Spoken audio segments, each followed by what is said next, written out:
Alright, Jason, here's your 18th scale Dodge Charger, older body style. This is the exact car I had on eBay. You asked me to pull it off there. Well, you didn't ask me to pull it off. You asked me to do some lighting in it for you. So I pulled it off for you, and it is ready to go. With this, you get flashing headlights. I also put a switch in there for steady low beams and steady tail lights. So you're gonna got a pretty good array of lighting. You pretty much let me have free reign on it. Give me a budget to stay in, which included your shipping to Canada. So keep in mind, I'm saying it sounds like I'm prefacing a horrible lighting job, but keep in mind it's $35 to $40 of your total. So again, it still turned out really well. So I didn't mean to make that sound like it was going to be a dud. Of course, the front doors do open on this car, as well as the hood. You have those for fairly detailed little engine compartment in there. Trunk opens as well. It's where your 9-volt battery is at, right here. Easy enough to change. Pull it right out. I say pull it right out. Of course, anything on camera is never as easy as what it is without the camera on. So, but anyway, this battery can be removed right through the trunk. I'm not going to deal with it. And changed pretty quickly, so no problems with that. Interior, there was already a monitor on the dash, so I added a interior work light that will come on with these steady head and tail lights. On the bottom, you've got two switches here and here. This is your emergency lighting. I'm going to get it right this time. Emergency lighting, steady lighting.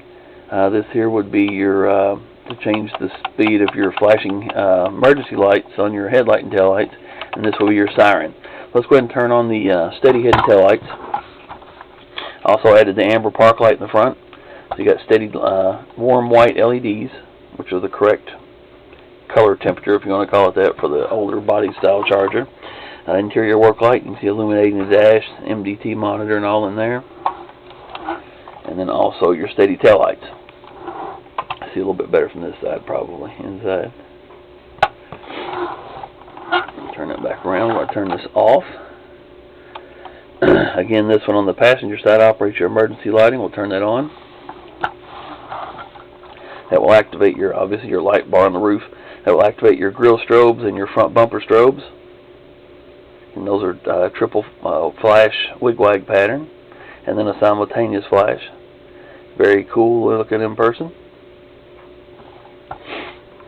On the roof, I used 3 white flashing LEDs in the white pods, and then a circuit board on your reds and blues, which gives them a triple flash wig-wag pattern on those. Very nice, consistent pattern. Look great, nice and bright. Also the same on the rear deck. A red and a blue strobe on the rear deck as well with the same patterns to them. Now if you press the switch on the muffler here, it's a little select button, that will turn on your high beams and tail lights in a steady mode. Hit it again and give you your flashing high beams.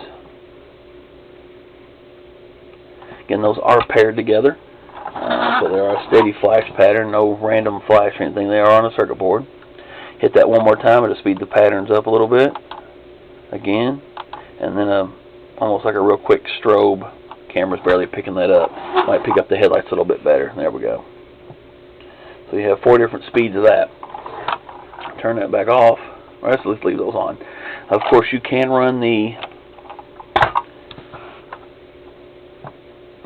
steady lights as well with all of that. Of course, in the tail lights, you've got your outer tail lights lit, and as well as your flashing inner tail light lamps.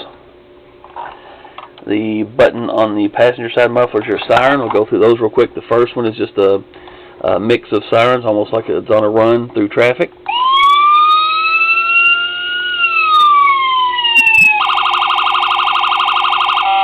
It's changing sounds automatically. Hit that again. It'll lock in that tone.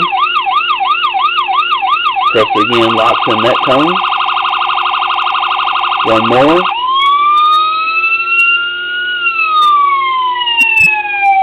And then I start through the last one. The next one shuts it off. It probably won't be the last one because you're going to press it when you get it, probably. Actually, I'm going to press it again here in a second. So anyway, there you have it. There's all the lighting set up on it. It turned out great. I'm not trying to make you feel better about the money you spent, but you got your money's worth. I can promise you that, because I would have charged more than that considering the price of the car and shipping normally. But like most builds, once I get into them all, especially if you give me free reins of what to do, I'll go above and beyond and usually start adding some things that normally wouldn't have been included. With this one, the circuit board for the head and tail lights and the circuit board for the light bar, I probably would have done random flash. But anyway, I added those for you, and then added the interior work light as well. So it turned out really cool. So it's ready to ship. I will send you a reminder on the invoice. We'll get that knocked out, and I'll get it in the mail for you, man. Appreciate it. Thank you very much, Jason. You want another car built, you holler at me and let me know, brother. Thank you. Oh, I lied. I said I'm going to press siren again. There we go. All right, man. Have a good one.